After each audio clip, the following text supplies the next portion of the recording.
Welcome to Brain Roots IAS. Today we will study जल जीवन mission. देखिए, पानी हम सब जानते हैं कि ये जीवन का आधार है.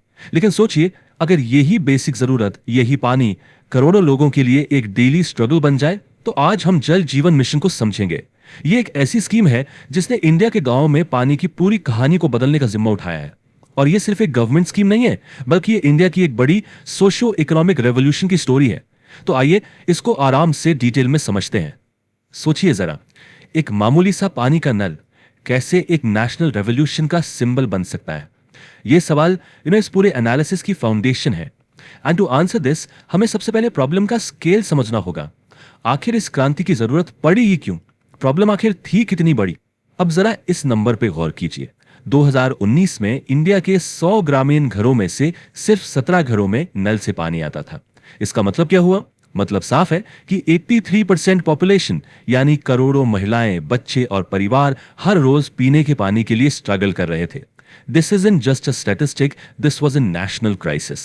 This was about the drudgery and time poverty faced by millions of women जो हर दिन बस इस बुनियादी जरूरत को पूरा करने के लिए मीलों पैदल चलती थीं.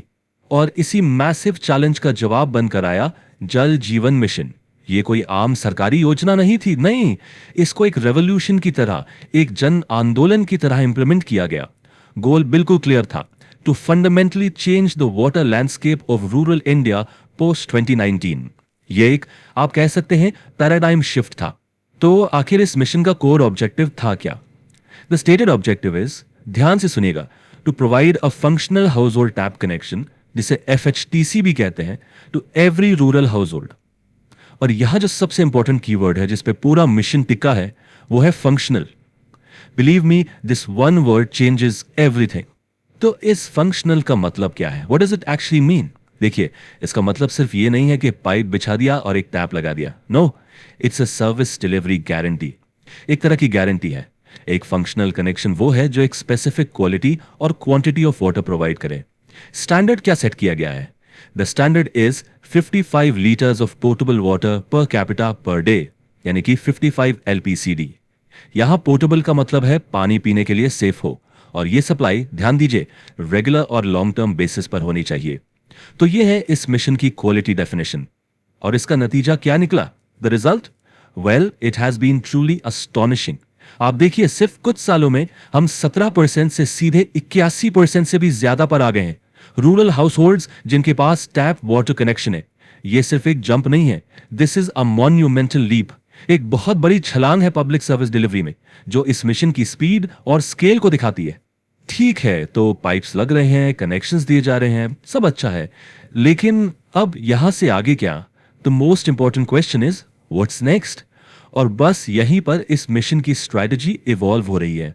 अब फोकस सिर्फ इंफ्रास्ट्रक्चर बनाने पर नहीं है, बल्कि पाइप के आगे की सोच पर है. This is all about thinking beyond the pipe. और ये इस मिशन का सबसे क्रूशियल फेस है. The focus is shifting. अब फोकस सिर्फ इंफ्रास्ट्रक्चर यानी पाइप और टैप लगाने से हट रहा है. अब जोर 3 चीजों पर दिया जा रहा है. पहला, सस्टेनेबल सर्विस डिलीवरी. इसका क्या मतलब है? सिंपल, कि पानी लगातार बहता रहे, कंसिस्टेंटली. दूसरा, इंस्टीट्यूशनल अकाउंटेबिलिटी, यानी अगर पानी नहीं आ रहा तो कोई तो हो जिसकी जिम्मेदारी हो, जिसकी अकाउंटेबिलिटी फिक्स की जा सके. और तीसरा, लोकल गवर्नेंस, मतलब लोकल कम्युनिटीज को इतना एम्पावर करना कि वो अपने वाटर सिस्टम्स को खुद मैनेज कर सके. सो इन सिंपल टर्म्स, अब मकसद एक ऐसा सिस्टम बनाना है जो आने वाले कई सालों तक खुद को सस्टेन कर सके. तो इस नई स्ट्रैटेजी को 3 पिलर्स पर खड़ा किया गया है. 3 इंपॉर्टेंट स्तंभ हैं इसके. पहला है सुजलम भारत. यह है डिजिटल अकाउंटेबिलिटी के लिए. दूसरा है जल अर्पण फॉर कम्युनिटी हैंडओवर. और तीसरा है जल उत्सव फॉर कलेक्टिव रिस्पॉन्सिबिलिटी. आइए अब इन तीनों को एक एक करके आराम से समझते हैं. तो सबसे पहला पिलर है सुजलम भारत. इसको समझने के लिए आप इसे पानी का गूगल मैप्स मान सकते हैं. It's a national digital framework जो पूरे के पूरे सिस्टम को मैप करता है. कहां से? बिल्कुल, वाटर सोर्स से लेकर आपके घर के टैप तक. इससे क्या होता है? इससे आती है कंप्लीट ट्रांसपेरेंसी. हम ट्रैक कर सकते हैं कि पानी कहां जा रहा है, कहीं लीकेज तो नहीं है, पानी की क्वालिटी कैसी है, और कौन से एरियाज में अभी भी सर्विस नहीं पहुंची है.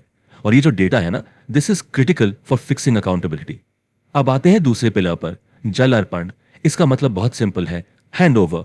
जब कोई वाटर स्कीम पूरी हो जाती है तो उसे फॉर्मली ग्राम पंचायत और local village water and sanitation committees यानी VWSCs को हैंडओवर कर दिया जाता है। इसे लोकल लेवल पर एक सेंस ऑफ ओनरशिप क्रिएट होती है, क्योंकि देखिए, जब लोगों को लगता है कि ये स्कीम हमारी है तो वो उसकी देखभाल भी बेहतर तरीके से करते हैं। और यही तो डिसेंट्रलाइज्ड गवर्नेंस का एक की प्रिंसिपल है। और फाइनल तीसरा पिलर है जल उत्सव। आप इसे पानी को लेकर एक एनुअल फेस्टिवल जैसा समझ सकते हैं। ये एनुअल कम्युनिटी लेड इवेंट्स हैं जिनका मकसद है वाटर मैनेजमेंट को एक कलेक्टिव रिस्पॉन्सिबिलिटी बनाना, एक सबकी जिम्मेदारी। It's all about generating awareness, promoting behavioural change, लोगों को ये याद दिलाना कि वाटर सिक्योरिटी सिर्फ सरकार का काम नहीं है बल्कि हर सिटीजन की जिम्मेदारी है। इसका एम है एक जन आंदोलन यानी एक people's movement for water create करना। चलिए अब इस मिशन के जमीन पर जो असर हुए हैं उन्हें एनालाइज करते हैं। The massive multi dimensional impact. देखिए, इसका प्रभाव सिर्फ पानी की सप्लाई तक लिमिटेड नहीं है। इसका असर सोशल और इकोनॉमिक दोनों ही एरियाज में बहुत गहरा है। आइए इसके रिपल इफेक्ट्स पर नजर डालते हैं। सबसे गहरा असर, द मोस्ट प्रोफाउंड इंपैक्ट, महिलाओं पर हुआ है। सोचिए, करीब 9 करोड़ महिलाओं को पानी भरने की उस रोज की मशक्कत से, उस ड्रेजरी से आजादी मिली। इससे हर रोज डेली 5.5 करोड़ वर्किंग आवर्स बचे हैं। A staggering 5.5 crore working hours daily. और ये वो टाइम है जो महिलाएं अब अपनी एजुकेशन के लिए, इकोनॉमिक एक्टिविटीज के लिए या अपने बच्चों के साथ बिताने के लिए यूज कर सकती हैं। ये एक साइलेंट एम्पावरमेंट रेवोल्यूशन है। अच्छा, अब बात करते हैं हेल्थ बेनिफिट्स की। साफ पानी मतलब कम बीमारियां, सिंपल। एक अनुमान है कि JJM अकेले डायरियल डिजीजेस से होने वाली 4 लाख तक मौतों को रोक सकता है। 400,000 डेथ्स। और इतना ही नहीं, it says an estimated 14 million DALYs. अब ये डालीज क्या है? DALYs stands for disability adjusted life years. इसको आसान भाषा में समझे तो ये हेल्दी लाइफ के वो साल हैं जो बीमारी या डिसेबिलिटी की वजह से खराब हो जाते हैं। सो ये मिशन लिटरली लोगों को एक लंबी और स्वस्थ जिंदगी दे रहा है। और आखिर में आते हैं इकोनॉमिक इंपैक्ट पर। इस मिशन ने बहुत बड़े पैमाने पर एम्प्लॉयमेंट जनरेट किया है। कितना? About 2.6 crore person years of employment. अब ये पर्सन ईयर क्या होता है? एक पर्सन ईयर मींस एक आदमी को एक पूरे साल के लिए रोजगार मिलना।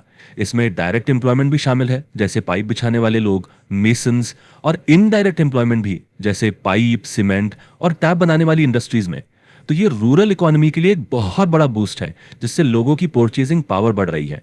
तो पाइप्स घरों तक पहुंच गए हैं, ये वाकई में एक हिस्टोरिक अचीवमेंट है। लेकिन असली चैलेंज तो अब शुरू होता है।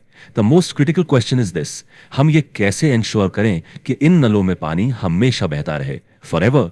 और यहीं पर अगले चैलेंजेस आते हैं, जैसे वाटर सोर्स की सस्टेनेबिलिटी को इंश्योर करना, हमारी डिप्लीट होते ग्राउंड वाटर को मैनेज करना, long term operations and maintenance के लिए फाइनेंसिंग का इंतजाम करना, और हमारी पंचायत की कैपेसिटी बिल्ड करना ताकि वो इन सिस्टम्स को इफेक्टिवली मैनेज कर सकें।